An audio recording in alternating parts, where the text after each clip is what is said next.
সুন্দর কারি বাসিতের নাম শুনেছেন? মিশরি কারি বাসিত।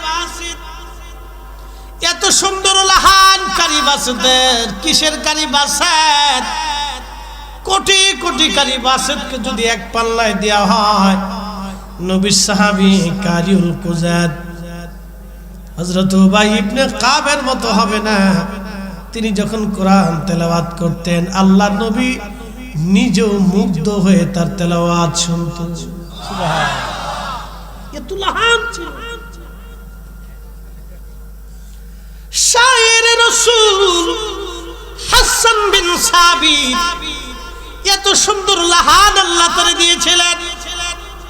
মসজিদে নববীতে নবী খুশি হয়ে আলাদা মিম্বার তৈরি করে দিলেন। ওই মিম্বরে দাঁড়ায় দাঁড়ায় শায়ের রাসূল হযরত হাসান বিন সাবিত রাদিয়াল্লাহু আনহু গাইতেন, ইন্নাকা উলিদতা মুবাররান, ইন্নাকা উলিদতা মুবাররান মিন কুল্লি আইব কান্নাকা খুলিকতা কামা তাশা ওয়া দাম্মাল ইলাহু ইসমান নবী বিইসমিহি ইযা ক্বালা ফিল খামসি মুয়াজ্জিন নাশহাদ ওয়া শাক্কা লাহু লিয়ুযিল্লাহু ফাজুল আরশি মাহমুদুন ওয়া হাদা মুহাম্মদ। একবার জোরে বলা যাবে কি ইয়া রাসূলুল্লাহ? শায়ের রাসূল আমার নবীর শান গাইতেন সন্ধ্যা সন্ধ্যে। শায়ের রাসূল কাওয়া কণ্ঠের বিরুদ্ধে ওয়াজ করে। কাওয়া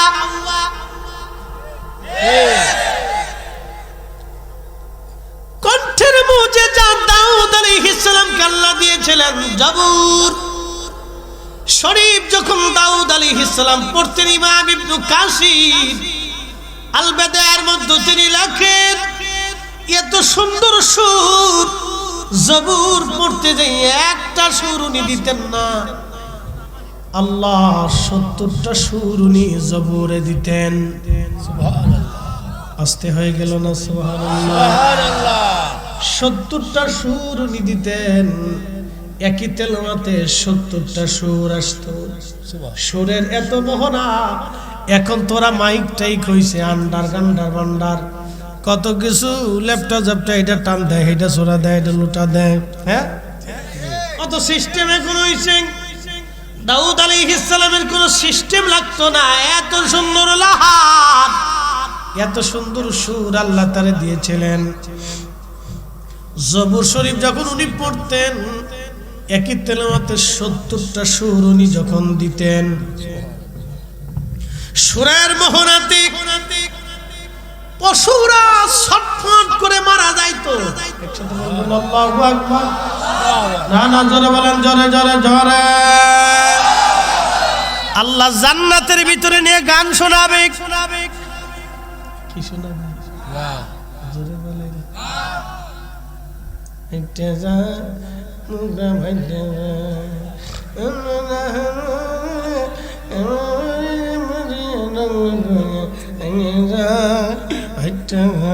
এটা শোনাইব না? না,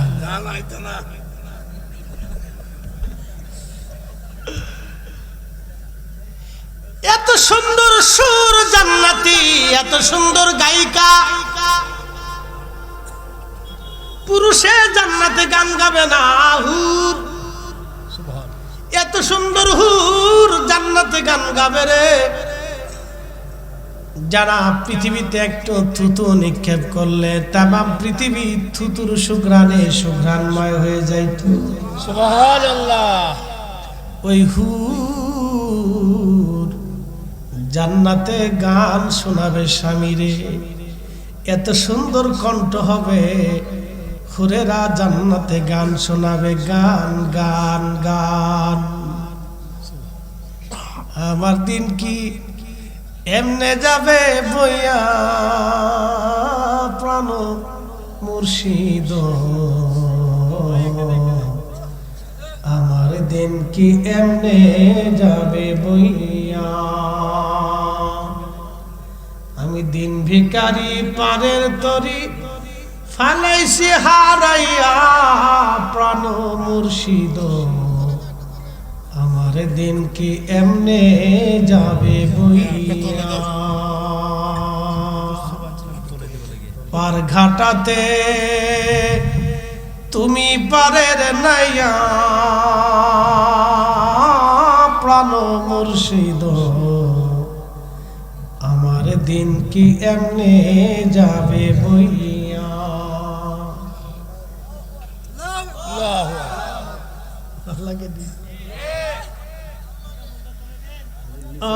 মুর্শিদ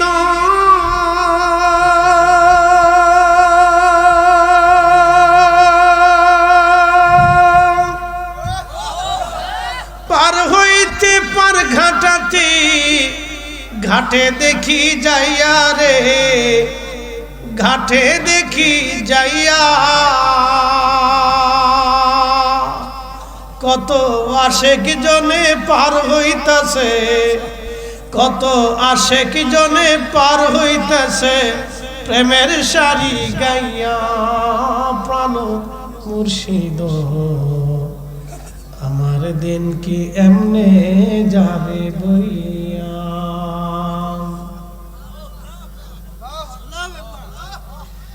সামান্য সুরে আপনাদের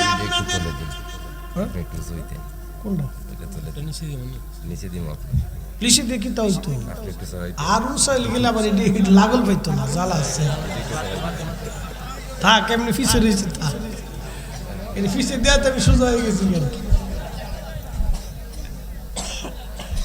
জ্বালা আছে না এই সামান্য সুরে আপনাদের হৃদয়ে আন্দোলিত হলো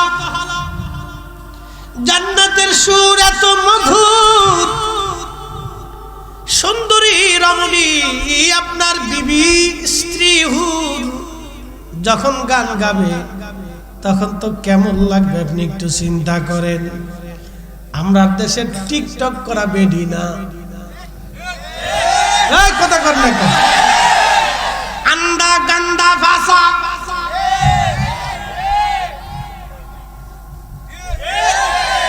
তোরা হাসুস কে কথা খারাপ কইছি আন্দা গান্দা ভাষা গন্ধ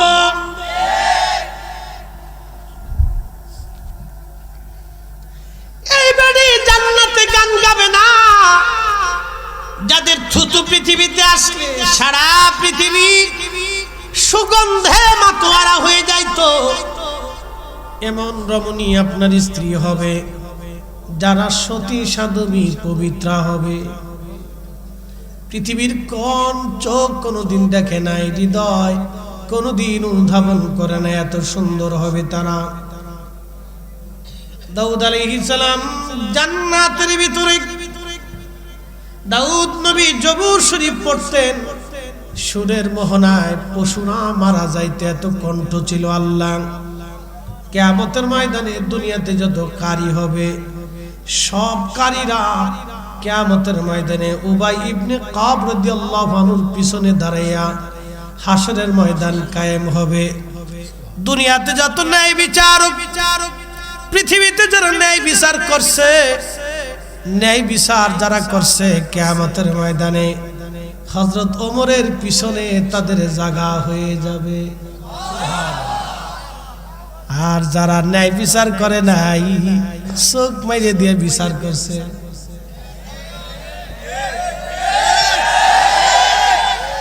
আবার ফোন দিয়ে কই কাকা কাকা চিনছেননি কাকা কাকা কাকির কাছে দিয়ে এসেছি ওরে শয়তান কি কথা কর না কে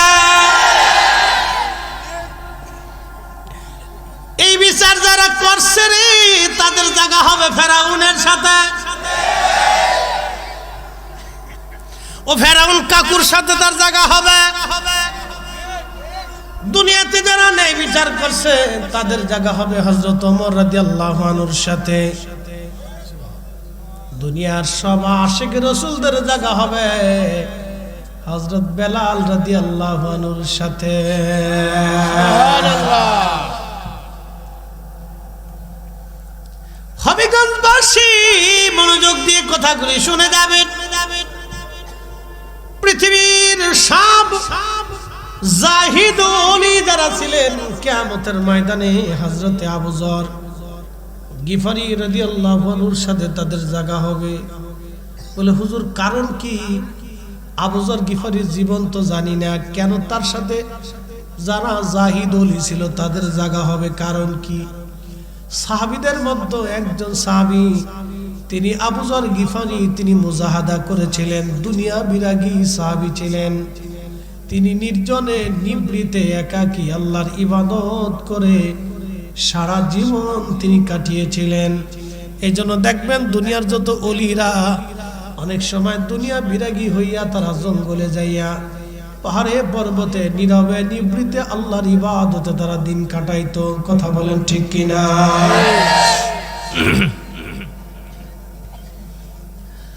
কবি মনোযোগ দেন। আবু যর গিফারি রাসূলের একজন সাহাবী, সাহাবী রাসূল, তিনি নীরবে একা একা থাকতেন। সাহাবীরা এসে বিচার দিয়ে বলল, হুজুর আবু যর গিফারি একা একা থাকে, সাহাবীদের মেলের মধ্যে আসে না। নবীজি আল্লাহ নবী ডাক দিয়ে বলেন, সাহাবীরা কিয়ামতের আগে নবী বললেন 85টা আলামত হবে। একটা আলামত হলো ডিভোর্সের সংখ্যা বাড়বে, তালাকের সংখ্যা বাড়বে, স্বামী স্ত্রীর তালাক বিচ্ছেদ বাড়বে। 2 নম্বর হলো জায়গায় জায়গায় বেহাপনা হবে, প্রকাশ্যে ছেলেমেয়েরা জেনা করবে। আজকে botanical garden, Ramna park, Cox's Bazar সমুদ্র বীচ আর পতেঙ্গা সমুদ্র বীচ বলেন, হোটেল মোটেল বলেন, আর কে পার্কে বলেন, জায়গায় জায়গায় কোনায় কোনায় মানকে সিপায়। কাতি মাসের কুত্তা যেমন পাগল হয়, আমাদের ছেলে মেয়েরা এরকম বেহাপনায় পাগল হয়ে গেছে। কথা কয় বিয়ে করবেন না, কথা কন না কা? এটা কিয়ামতের আলামত।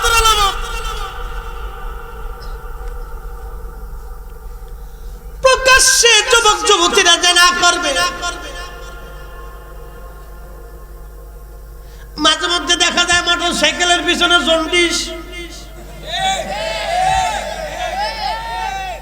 আমরা গাড়ি চালাইতে পারি না। আমার ঢাকা থেকে যাত্রাবাড়ি থেকে মা পর্যন্ত বিশ্ব রোড করে দিয়েছে সরকার, পদ্মা সেতুর লাইন। বাপরে বাপ, ইউরোপের মতো রাস্তা। রাত্রিবেলা ওলে পিছনে জন্ডিস, সামনেরটা বেটা না পিছনেরটা বেটা বোঝা যায় না। সামনেরটারও ফ্যান, পিছনেরটারও ফ্যান, কিন্তু মাঝে মাঝে চুল দেখলে বোঝা যায় পিছনেরটা জন্ডিস আর সামনেরটা মন্ডিস। অবস্থা খুব ভয়াবহ।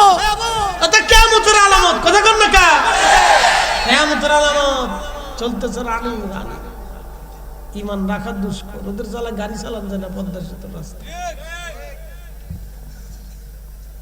বুম বুম বুম বুম বুম। ও বাপ চিনে না, খালু চিনে না, মুরব্বী চিনে না, উস্তাদ চিনে না, হুজুর চিনে না, কিচ্ছু চিনে না। কিয়ামতের আলামত। কিসের আলামত? কিয়ামতের আলামত। আহা কি কঠিন হচ্ছে দেখেন। ওই মহিলার পেট থেকে যা বেরোবে, ও আসি কিছু, ও পেটের থেকে যা বেরোবে ও তো আন্দা গান্দা ভাষা। 2 নম্বর প্রোডাক্ট। প্রোডাক্ট কিন্তু 1 নম্বর না, মাল 2 নম্বর। আপনি ঠিক বললেও ঠিক, না ঠিক বললেও ঠিক। আমি যেটা করছি এটাই ঠিক। তালাশ করে দেখেন 2 নম্বর মাল। মেড ইন ইন্ডিয়া, সিঙ্গাপুর, হ্যাঁ মেড ইন চায়না। যা দিদি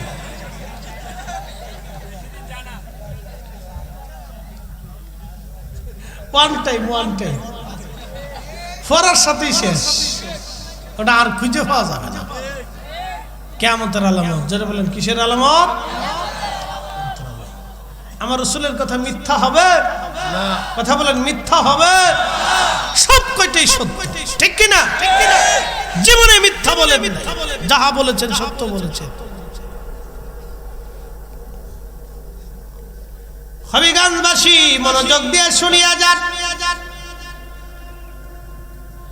আহা, নবী সাহাবী ডাক দেখে, বিবি রে তুমি কি শোনো নাই? রাসূল বলেছেন, আল্লাহর নবী বলেছেন আমি একা একা থাকবো, নীরবে নিবৃতে থাকবো, আমি মারা যাব একা, কিন্তু আমার জানাজায় বহু মানুষ আসবে। বিবি রে আমার রাসূলের কথা মিথ্যা হবে না। তুমি টিলার উপরে যায় দেখো কোন কাফেলা আমার দিকে আসেনি আজ, যদি আসে তাহলে বুঝবা আমার সময় শেষ। স্ত্রী দৌড়ায় চলে যে টিলার উপরে তাকায় দেখলেন বহু দূরে একটা কাফেলা ধেয়ে ধেয়ে আসে। স্ত্রী ডাক দিয়ে বলেন, স্বামী কথা তো ঠিক, দূর থেকে একটা কাফেলা মনে হয় আসে, দূর থেকে মনে হয় একটা কাফেলা আসতেছে, দূর থেকে মনে হয় একটা কাফেলা আসতেছে, দূর থেকে মনে হয় একটা কাফেলা আসে। স্ত্রী ডাক দিয়ে বলতেছে, স্বামী মনে হয় কাফেলা দেখা যায়। বলে, বিবি রে তাহলে শুনে রাখো আমার সময় শেষ, আর সময় আমার পাওয়া যাবে না। আবু যর গিফারি রাদিয়াল্লাহু আনহু ইন্তেকাল করলেন। আহা, ওই কাফেলার যিনি সাইয়্যিদ ছিলেন, প্রধান, তার নাম হযরত আব্দুল্লাহ ইবনে মাসউদ রাদিয়াল্লাহু আনহু। নবীর সমস্ত মুফতি সাহাবীদের মধ্যে শ্রেষ্ঠ মুফতি সাহাবী ছিলেন আব্দুল্লাহ ইবনে মাসউদ, যিনি ফতোয়া দিলে আর কোন সাহাবী ফতোয়া দিতেন না। এত বড় মুফতি ছিলেন, আল্লাহর নবীর পরে সবচেয়ে বড় মুফতি ছিলেন, গ্রান্ড মুফতি। গ্রান্ড মুফতি ছিলেন আব্দুল্লাহ ইবনে মাসউদ, কিন্তু প্রথম জীবনে ছাগল চড়াইতেন। একসাথে বলবেন আল্লাহু আকবার। প্রথম জীবনে কি চড়াইতেন? ছাগল। ইমাম মাহদিও ছাগল চড়াবে বলতেছি। হযরত আব্দুল্লাহ ইবনে মাসউদ ছাগল চড়াইতেন প্রথম জীবনে। তো ছাগলের পাল নিয়ে তিনি পাল চড়াচ্ছেন মরুভূমিতে। আবু বকর সিদ্দিক রাদিয়াল্লাহু আনহু এবং আমার নবীজি দুইজন মরুভূমির ভিতর দিয়ে হেঁটে হেঁটে ক্লান্ত, পানি তৃষ্ণা লেগে গেল। নবীজি বলেন, আবু বকর পানি যদি একটু হতো ভালোই হতো। বলে, হুজুর এখন তো ধুধু মরুভূমি, এখন কোথায় পানি পাবে ইয়া রাসূলুল্লাহ? বলে, দেখো তো কোন ছাগলের রাখাল দেখা যায় কিনা, কারণ ছাগল বা উট দুম্বা হলে দুধ দহন করে দুধ খেয়ে অন্তত তৃষ্ণা নিবারণ করতে পারবো। আব্দুল্লাহ ইবনে মাসউদ তখন ছাগল চড়াচ্ছিলেন, দেখলেন দূর থেকে দেখা যায় একটা ছাগলের পাল। আল্লাহর নবী এবং আবু বকর দুইজন পায়ে হেঁটে হেঁটে হেঁটে হেঁটে আসলেন। আসার পরে দেখতেছে একটা বালক ছাগল চড়ায়। ডাক দিলেন, বালক তোমার নাম কি? বলে, আমার নাম আব্দুল্লাহ। আল্লাহর নবী নামটা শুনে খুশি হয়ে গেলেন, আব্দুল্লাহ তুমি ছেলে মানুষ, আমার একটু দুধ দিবা, তোমার ছাগল থেকে দুধ দহন করে একটু দুধ দাও, আমি তৃষ্ণার্ত, পানি খাওয়া লাগবে।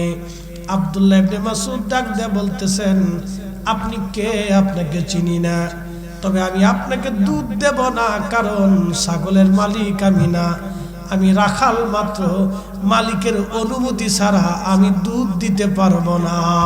একবার জোরে বলা যাবে কি মারহাবা?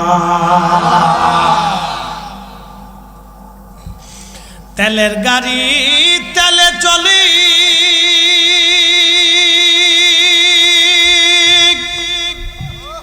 হাওয়ার গাড়ি হাওয়ায় উড়ে, বিনা তেলে চালাই গাড়ি নবী সুলাইমান। আমরা সেই মুসলমান, আমরা সেই মুসলমান। মসজিদের জুতা ভালো জোড়া পাইলেও চুরি করি,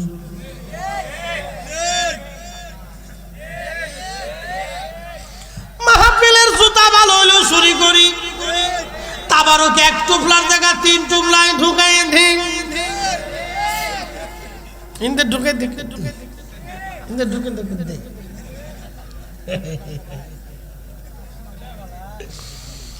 যে মসজিদে জুতা চুরি করে ওর যদি আপনি অর্থমন্ত্রী বানান শেষ কথা কর না কেন কি হবে শেষ শেষ স্বাধীনতার পর থেকে এই পর্যন্ত বাক্স খালি কি কথা কর না কেন যেই লঙ্কায় যায় সেই রাবণ হয়ে যায় ঠিক আসতে করলেন কে জোরে বলেন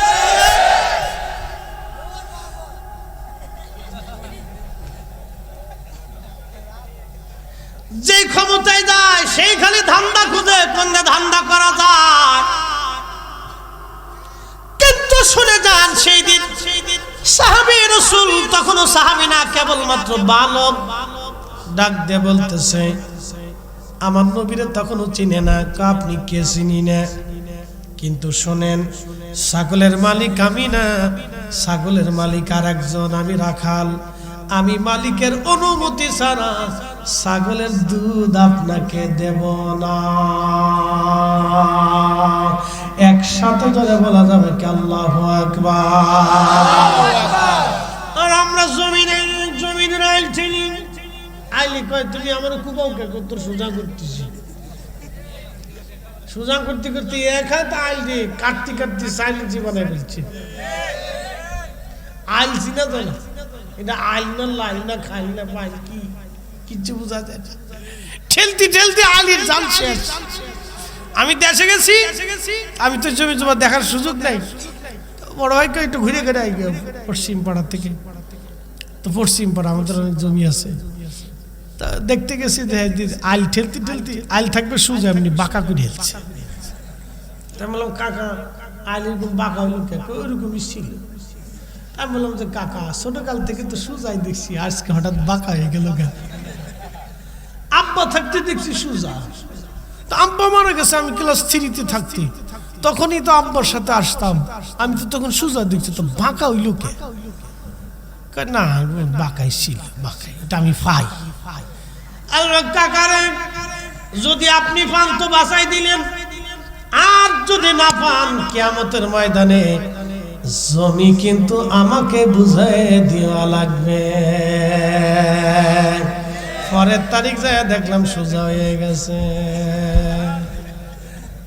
তার মানে ভালো লোকটা বুঝতে পারছে না ভুল হয়েছে কথা ঠিক কিনা কেউ যদি ভুল স্বীকার করে তাহলে তার ওইটাকে গ্রহণ করতে হয় তার ক্ষমা করতে হয় এটা হলো নিয়ম তো ভুল স্বীকার করছে চিন্তা করছে না হুজুরের লাগে পারাপারি করে লাভ নেই এতে জাগা মতো ধর্ম আমাকে কয় সমন ধান খাবেন এই এক হাত থেকে খাতে থাকেন কিয়ামতের ময়দানে বুঝাই দিয়ে তারপরে যাইতে হবে কি কিয়ামত কায়েম হবে না কথা কন না কেন হবে না হবে হবে এদেশের কোটি কোটি টাকা ওই যে সুইস ব্যাংকে বেগম পাড়া যারা বিচ্চা বাড়ি বানায় খায় কিয়ামতের ময়দানে সব ধরা পড়বে সেই দিন 18 কোটি মানুষের মামলা পড়বে আমরা দেখবো চাচা দিয়ে দাও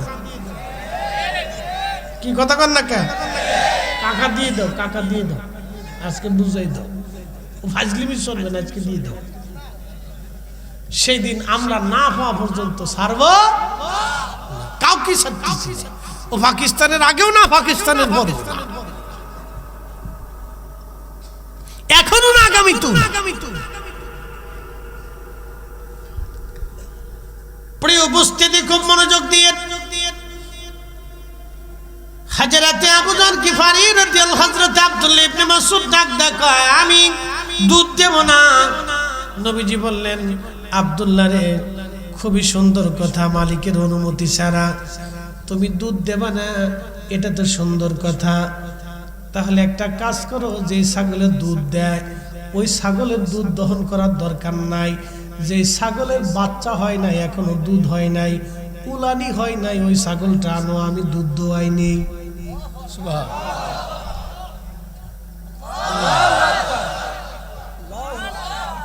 চুপচাপ বই রয়েছে কে বুড়া মানুষের মতো তোদের এই বয়সে জোরে সুবহানাল্লাহ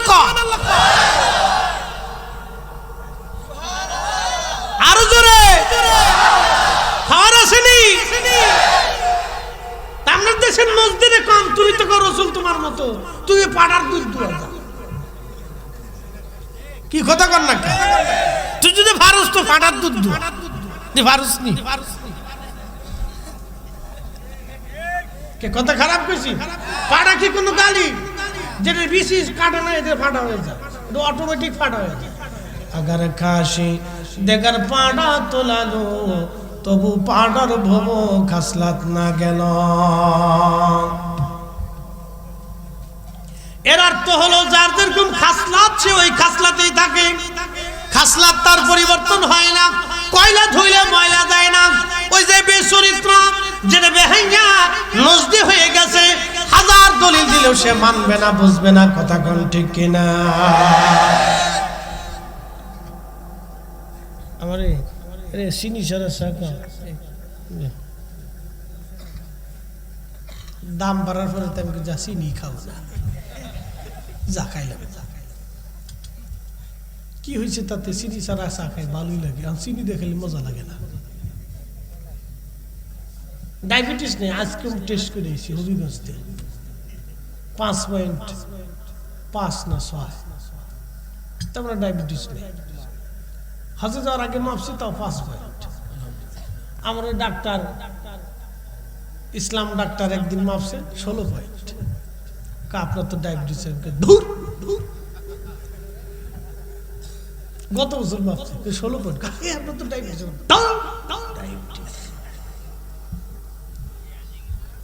গেছে গা, গেছে গা। শুনে যাবেন ভালো করে। আল্লাহ নবী ডাকতে বলতেছে, আব্দুল্লাহ, যে ছাগলের দুধ হয় না, ওই ছাগলটা তুমি আমার কাছে আনো, আমি নিজে দুধ দহন করে নিব। আব্দুল্লাহ ইবনে মাসউদ বলতে যায়, কয় কি দুধ হয় না, কেমনে দুধ দহন করবে? বাচ্চাই হয় না ছাগলের কাছে, ছাগলের ওলানি আসে না, এদিকে কেমনে দুধ হবে? বলে, আব্দুল্লাহ রে, তুমি ছাগলটা আনো। আবু বকরকে বলেন, আবু বকর, একটা পেয়ালা নিয়ে আসো। হযরত আবু বকর খোলসালা একটা পাথর নিয়ে আসলেন। যে পাথরের মধ্যে খোলস আছে, পাথর নিয়ে এসে এটা সুন্দর করে মুছে ধুলাবালি ফালাইয়া পরিষ্কার করে হযরত আব্দুল্লাহ ছাগলের নিচে ধরলেন। আব্দুল্লাহ ইবনে মাসউদ চিন্তা করলেন, ছাগল তো দিব, বেশি বয়সালা দেওয়া যাবে না, একবারে ছোট যেটা ছাও এটা ধরে নিয়ে আইছে, আইনা আল্লাহর নবীর সামনে দিছে। দেওয়ার পরে আল্লাহর রাসূল বরকতের হাত যখন উলানে হাত মারছে, তখনই উলান ছেড়ে দিছে। আহার জরে নারে তাকবীর, আল্লাহু আকবার, নারে রিসালাত, আহলে সুন্নাত ওয়াল জামাত, জিন্দাবাদ। মাইক লাগে না, আপনি ভাপি গলারি। এরকম যদি 500 লোকে এক লোকে শিক্ষার দেয়, সামনে মাঠ ফাঁকা, ক্লিয়ার? কি কথা কর না কেন? শয়তান পর্যন্ত দৌড়ে যায়। বাপরে বাপ, ওমরের দল এসে গেছে। আল্লাহ গলার আরো বরকত দিয়ে দিক, বলেন। হযরত আব্দুল্লাহ ইবনে মাসউদ রাদিয়াল্লাহু আনহু দেখে নবীজি হাত মুবারক দিলেন, উলান ছেড়ে দিয়েছে। আল্লাহর নবী দুধ দহন শুরু করে দিয়েছে, বিসমিল্লাহ বলে টান দিছে। দুধ একবারে দহন করতে করতে করতে করতে পাথরের খোলস ভরে গেল। আবু বকরকে বললেন, আবু বকর পান করো। বিসমিল্লাহ বলে শুরু করলেন, আল্লাহর নবী নিজেও পান করলেন। বাকি দুধ আব্দুল্লাহরে দিয়ে বলেন, এবার তোমার ছাগলের দুধ তুমি পান করো। আব্দুল্লাহ বলেন, আমি দুধ পান করলাম। নবীজি আবার ওলানে হাত মারলেন, সাথে সাথে ওলান জাগার জাগা আবার মিশে গেল। শ্রেষ্ঠ নবী দিলাম ঠিক কিনা তরিয়ে নিতে রোজ হাসরে, পথ না ভুলি তাই তো দিলে পাক কোরআনের বাণী খুদা তোমার মেহেরবানি সুন্দর ফুল সুন্দর ফল মিঠা নদীর পানি খুদা তোমার মেহেরবানি খুদা তোমার মেহেরবানি। সে আব্দুল্লাহ পরে কালিমা পড়লেন। এই মুজিজা দেখার পরে তার হৃদয় উথাল পাতাল হয়ে গেল। হায় হায়, দেখলাম কি লোকটাকে। পরে সে আব্দুল্লাহ কালেমা পড়লেন। শুধু আব্দুল্লাহ থাকেন নাই, এই উম্মতের শ্রেষ্ঠ মুফতি হয়েছিলেন আব্দুল্লাহ ইবনে মাসউদ। তিনার ছাত্রের নাম হযরত ইমাম ইব্রাহিম নখী। তিনার ছাত্রের নাম আমাদের মাযহাবের ইমামুল আজম আবু হানিফা রাহমাতুল্লাহি আলাইহি। তিনার উস্তাদ ইব্রাহিম নখী, তিনার উস্তাদ হযরত আব্দুল্লাহ ইবনে মাসউদ, তিনার উস্তাদ রাহমাতুল লিল আলামিন, তিনার উস্তাদ রব্বুল আলামিন। আরে সেই ইমাম আবু হানিফা তিনি বলেছেন তারাবির নামাজ 8 রাকাত। আর আমার দেশে ওরা কারা তারাবি বানাইছে? সেই ইমাম আবু হানিফা তিনি বলছেন তারাবি 20 রাকাত। আমার দেশে ওরা কারা যারা তারাবি বানাইলো 8 রাকাত? তার মানে ওরাই হলো অরিজিনাল সালাত। হাত উঁচা করে বলে আরো জোরে, জোর হয় না কেন? জোরসে বলো। সোনার ঘরের সোনা নামাজ সুরা, জুতা সর তো 100, নামাজ সর হলো মারাত্মক সাচ্চে মুসলমান ওরা নামেই মুসলমান। ইমানদারের ইমান নিয়ে করছে যারা খেলা, ওরাই তো আসলেই এজিদেরই চেলা। ওরা আবার কয় এজিদ রহমাতুল্লাহ আলাইহি। এজিদের নামে কি দোয়া হবে না লানাতুল্লাহি আলাইহি? তার জন্য লানত দিতে হবে। ও কাফের চাইতে নিকৃষ্ট। কথা বলেন ঠিক কি না? ইন্নাল মুনাফিকিনা ফিদ দারকিল আসফালি মিনান নার। সচ্চে মুসলমান ওরা নামে মুসলমান। ইমানদারের ইমান নিয়ে করছে যারা খেলা, ওরাই তো আসলে এজিদেরই চেলা। দাড়ি টুপি পাগড়ি আছে দেখতে মাওলানা, ভিতরে নাই নবী প্রেম ইয়াজিদে ভরা।